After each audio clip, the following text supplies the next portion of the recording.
A'udzu billahi minasyaitonir rajim. Bismillahirrahmanirrahim. Bertemu lagi dengan pelajaran pendidikan agama Islam, dan kali ini kita akan belajar tentang sejarah baginda Nabi Muhammad Sallallahu Alaihi Wasallam di Makkah. Untuk memperoleh keberkahan dari Allah Subhanahu wa Ta'ala, anak-anakku sekalian, marilah kita berdoa terlebih dahulu. Bismillahirrahmanirrahim.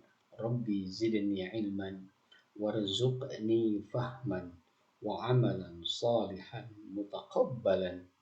Amin. Amin. Ya mujibas sa'ilin. Tujuan pembelajaran pada video kali ini adalah bahwa setelah mengikuti pembelajaran ini, anak-anakku sekalian diharapkan mampu yang pertama menghayati perjuangan Nabi Muhammad Sallallahu Alaihi Wasallam, khususnya pada periode Makkah, dalam menegakkan risalah Allah Subhanahu Wa Taala dengan baik. Kemudian yang kedua, meneladani perjuangan Nabi Muhammad Sallallahu Alaihi Wasallam pada periode Makkah dengan baik. Yang ketiga, menunjukkan perjuangan yang dilakukan Nabi Muhammad Sallallahu Alaihi Wasallam pada periode Makkah dengan baik. Dan ini lebih tinggi lagi derajatnya, yaitu mendemonstrasikan contoh perilaku meneladani perjuangan Nabi Muhammad Sallallahu Alaihi Wasallam, khususnya pada dakwah beliau menyebarkan agama Islam periode Makkah. Kita langsung saja bahwa kehadiran sang kekasih Allah Subhanahu wa Ta'ala, yaitu baginda Nabi Muhammad Sallallahu Alaihi Wasallam, fasenya seperti ini. Rasulullah diangkat menjadi Rasul itu pada usia 40 tahun dengan mendapatkan wahyu pertamanya surat Al-Alaq ayat 1-5 di Gua Hira. Setelah itu kemudian datanglah wahyu yang kedua. Disitulah Nabi Muhammad SAW dengan turunnya surah Al-Mudaththir, Rasulullah SAW memulai dakwahnya menyebarkan agama Islam secara sembunyi-sembunyi kepada kerabat terdekat terlebih dahulu, yaitu yang paling pertama adalah istrinya Siti Khadijah radhiyallahu anha. Kemudian diikuti dengan kerabat dekat yang lainnya, diantaranya adalah Ali bin Abi Thalib, lalu sahabat dekat Abu Bakar As-Siddiq. Dakwah sembunyi-sembunyi. Kemudian sampailah kepada berdakwah secara terang-terangan. Dakwah terang-terangan ini perintahnya terdapat dalam surah Al-Hijr, surat ke-15 ayat 94-95, dan turunnya ayat ini memerintahkan Nabi Muhammad SAW untuk berdakwah secara terbuka, terang-terangan kepada masyarakat di sekitarnya, kaumnya, yaitu bangsa Quraisy. A'udzu billahi minasyaitonir rajim. Fasda' bima tu'mar wa a'rid 'anil musyrikin. Inna kafainakal mustahzi'in. Maka sampaikanlah olehmu Muhammad secara terang-terangan segala apa yang diperintahkan kepadamu, dan berpalinglah dari orang-orang yang musyrik. Sungguhnya kami memelihara daripada kejahatan orang-orang yang memperolok-olokkan kamu. Ingat, di sini ada pesan yang sangat-sangat dalam. Apa itu? Allah sendiri yang akan memelihara gangguan, kejahatan, rintangan yang datangnya dari orang-orang yang memperolok-olokkan Nabi Muhammad SAW dan para sahabat. Dakwah Rasulullah SAW secara terang-terangan ini memiliki strategi dakwah. Ini penting. dalam mewujudkan suatu perjuangan.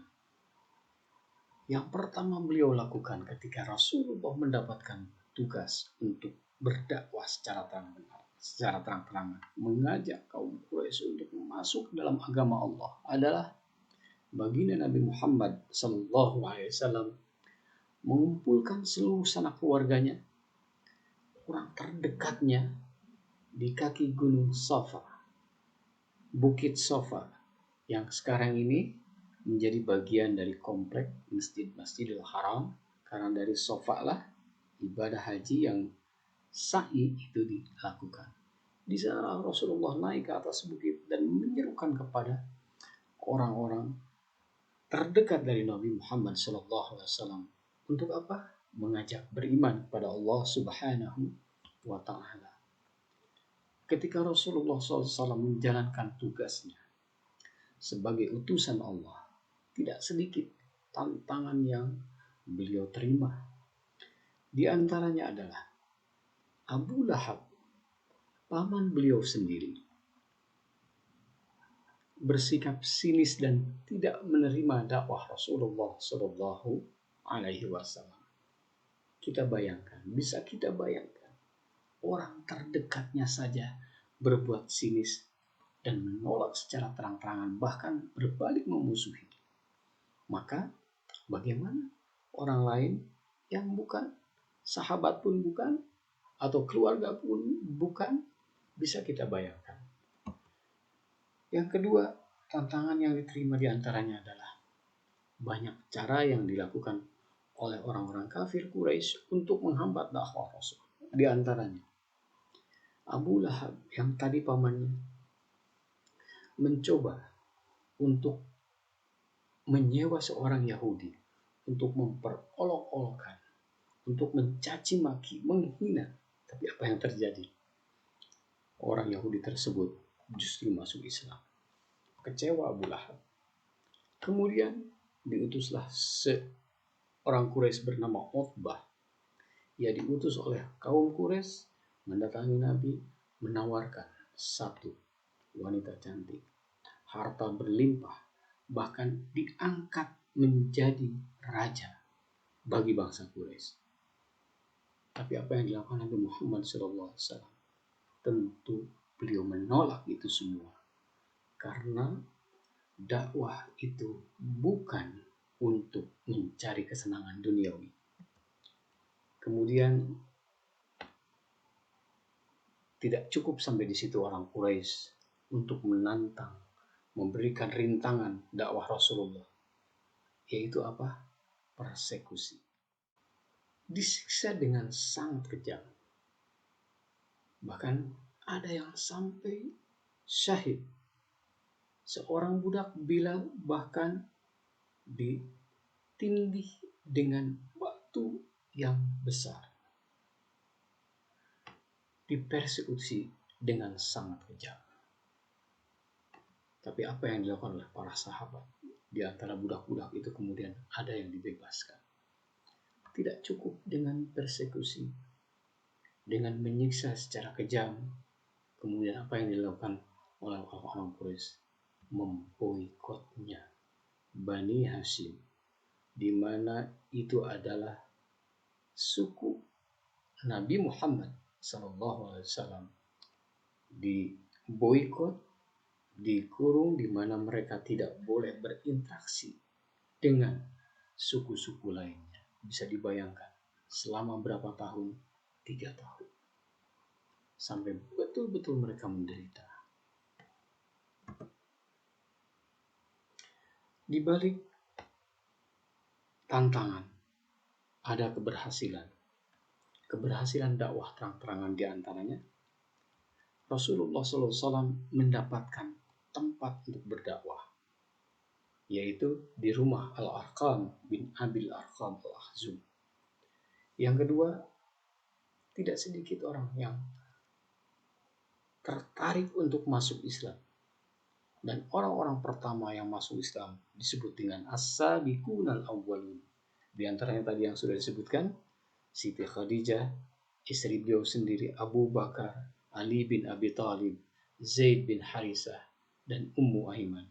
Dan di antara laki-laki yang as-sabiqunal awwalun ada Utsman bin Affan, Zubair bin Awwam, Abdurrahman bin Auf, Sa'ad bin Abi Waqqas, Talhah bin Ubaidillah, Ja'far bin Abi Thalib, Bilal bin Rabah, seorang budak yang tadi dibebaskan, dan lain sebagainya.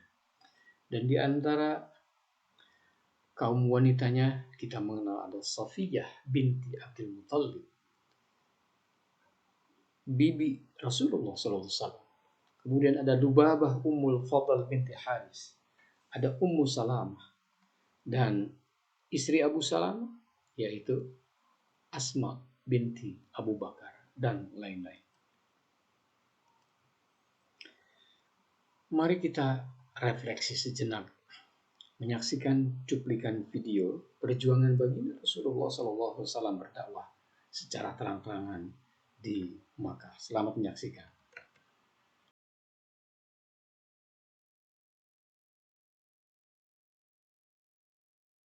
Coming out of the darkness, hear well the word of God, hear well the messenger of God. There are no other gods but God, and Muhammad is his messenger. There are no other gods but God, and Muhammad is his messenger. We have come into light. Join us in the march to the Kaaba. God is most great. God is most great. God has no partner. We have come into light. Join us in the march to the Kaaba.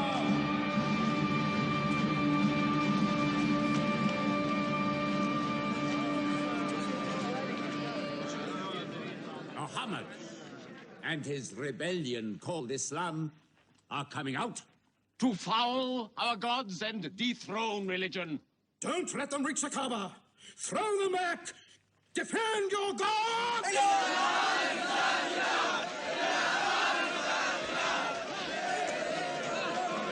There is no God but God, and Muhammad is the messenger of God. There is no God but God, and Muhammad is the messenger of God. There is no God but God, and Muhammad is the messenger of God. Protect the Prophet! There is no God but God, and Muhammad is the messenger of God.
Now's the time to break them. There are only 30 of them. No, we've done enough. More will only create sympathy for them. God is great! Stand down! God is great! God is great! God is great! God is great! God is great! God is great! God is great! God is great!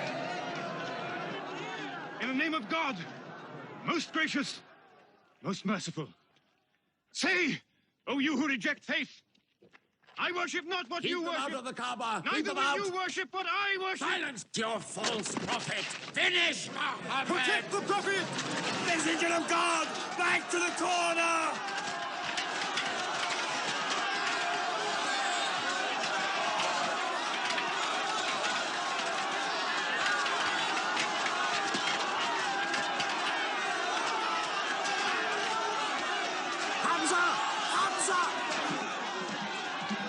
Ya, datanglah Hamzah, paman Nabi. Beliau adalah orang yang sangat ditakuti. Hamzah adalah seorang pemburu dan disebut juga Abul Asad karena beliau pernah menaklukkan singa, Asadullah. Dan disitulah terhenti, dan ini pula event yang kemudian Hamzah masuk Islam. Saat ini belum masuk Islam, tapi kemudian setelah kejadian ini Hamzah pun masuk Islam. Baik, setelah kita menyaksikan video tersebut, pertama tadi ada strategi dakwah Rasulullah SAW, ada tantangan dan ada keberhasilan. Kenapa demikian? Karena Allah Subhanahu wa Ta'ala berfirman dalam surat yang lain, "Waman jahadu fina lanahdiyannahum subulana." Barang siapa yang berjihad di antara kami, maka kami akan tunjukkan jalan-jalan menuju kesuksesan. Anak-anakku sekalian, tugas kalian sekarang adalah mendiskusikan dengan kelompok kalian. Nanti Bapak akan buat kalian secara berkelompok melalui Jamboard. Jamboard adalah merupakan papan tulis interaktif virtual dari Google. Nanti Bapak akan masukkan kamu per kelompok ke dalam link tertentu, dan di situ kalian diskusikan dengan menjawab pertanyaan pertama, bagaimana sikap Rasulullah SAW dan para sahabat dalam menegakkan dakwah Islam. Yang kedua, nilai-nilai apa sajakah value yang dapat kita ambil, dapat kita teladani untuk perjuangan hidup kita menempuh, meraih kesuksesan dunia dan akhirat. Dua pertanyaan ini silahkan didiskusikan dengan teman-temannya, bekerja sama, dan tuliskan di papan virtual.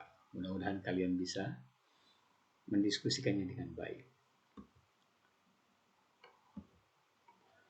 Sampai di sini pelajaran kita. Semoga bermanfaat. Mohon maaf bila ada kekurangan. Wallahul muwaffiq ila aqwamit thoriq. Assalamualaikum warahmatullahi wabarakatuh.